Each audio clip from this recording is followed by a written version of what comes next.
जिसे ओबीसी कहा जाता, जिसका मैं नेशनल प्रेसिडेंट हूं। मुल्क की आजादी के 72 साल में इस देश में जानवरों की गिनती हुई, कुत्तों की गिनती हुई, हिजड़ों की गिनती हुई, मगर जो हम लोग हैं 52% ओबीसी के लोग, हमारी गिनती नहीं हुई। ओबीसी के लोगों को ब्राह्मण हमेशा इस काम पे लगाता है कि इनको मुसलमानों से लड़ाई करने के काम पर लगाते रहो। जब ये मुसलमानों से लड़ाई करने के काम पर लगे रहेंगे तो ये अपने हक अधिकार की आवाज बुलंद नहीं करेंगे, और जब ये अपने हक अधिकार की आवाज बुलंद नहीं करेंगे तो इनके हक अधिकार पर ब्राह्मण कब्जा कर करके रखेगा। आजादी के 72 साल में हमारी गिनती हिंदू के नाम पर करते रहे और हमारे सारे हक अधिकार पर ब्राह्मणों ने कब्जा कर लिया।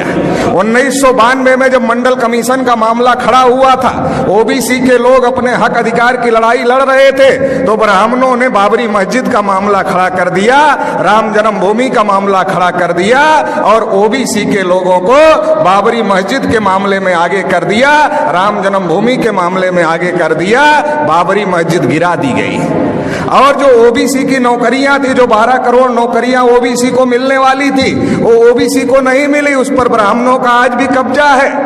और मुसलमानों की मस्जिद चली गई, मतलब हमारी नौकरियां चली गई, आपकी मस्जिद चली गई, और रिजल्ट आया ब्राह्मणों के फेवर में, मंदिर बन गया। अभी मोदी जी अपने को ओबीसी कहते हैं, मगर उन्होंने ट्रस्ट घोषित किया, ट्रस्ट में एक भी ओबीसी के आदमी को मेंबर नहीं बनाए। जब मुसलमानों से लड़ना है तब हम हिंदू हैं, जब हम अपने हक अधिकार की बात करते हैं तब हम हिंदू नहीं हैं। मुसलमानों से लड़ाने के लिए हमको हिंदू बनाते हैं, और इस देश में हिंदू है कौन?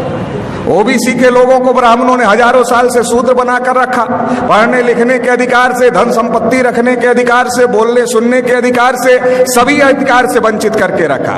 लिखा मनुस्मृति में, अगर आंख से ज्ञान देख ले तो आंख में सूजा डाल देना चाहिए, उच्चारण करे तो जीभ काट लेना चाहिए, और अगर कान से ज्ञान का एक शब्द सुन ले तो कान में शीशा पिघला कर डाल देना चाहिए, ये लिखा।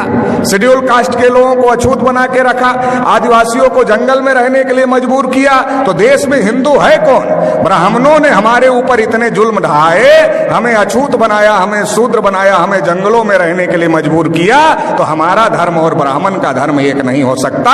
हम हिंदू नहीं है। आप रामायण पढ़ लो, महाभारत पढ़ लो, गीता पढ़ लो, वेद पुराण पढ़ लो, श्रुति स्मृति पढ़ लो, कहीं पर भी हिंदू लिखा हुआ नहीं है, क्योंकि ये हिंदू हिंदी भाषा का शब्द नहीं है, ये हिंदू संस्कृत भाषा का भी शब्द नहीं है, ये पर्शियन भाषा का शब्द है, जिसका अर्थ होता है हारा हुआ, नीच, कायर, काला, चोर, गुलाम। आज भी ब्राह्मण हमको गुलाम कहते हैं, हम गुलाम बनने के लिए तैयार नहीं है, और हम हिंदू नहीं हैं, तो फिर हम क्या हैं? हम इस देश के मूल निवासी हैं, और मूल निवासी कौन है? इस देश के शासक हैं, इस देश के राजा हैं। सम्राट अशोक का नाम आपने सुना होगा, अफगानिस्तान तक, रसिया के बॉर्डर तक सम्राट अशोक का राज था।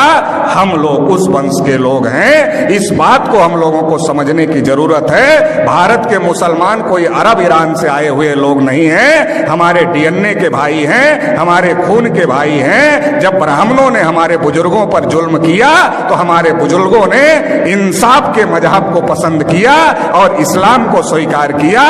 भारत में जो मुसलमान हैं हमारे डीएनए और खून के भाई हैं, इस बात को ब्राह्मण जानता है। इसलिए दंगे में हम मरे या दंगे में आप मरे, ब्राह्मण की सेहत पर कोई फर्क नहीं पड़ता है। हमारे और आपके बीच में ब्राह्मण आ गया है, उसको बीच से हटाना होगा, भाई को भाई से गले लगना होगा। ब्राह्मणों ने हजारों साल से हमको मजलूम बना के रखा, 72 साल में मुसलमानों को मजलूम बना दिया है। इसलिए मजलूम को इकट्ठा होना होगा, और जो ब्राह्मणों ने नाइंसाफी का निजाम कायम किया है, इसे ध्वस्त करना होगा और इंसाफ कायम करना होगा। इंसाफ की इस लड़ाई में आप साथ देंगे, इतना ही कहते हुए आपने मुझे सुना, इसके लिए आभार, धन्यवाद। जय मुरली।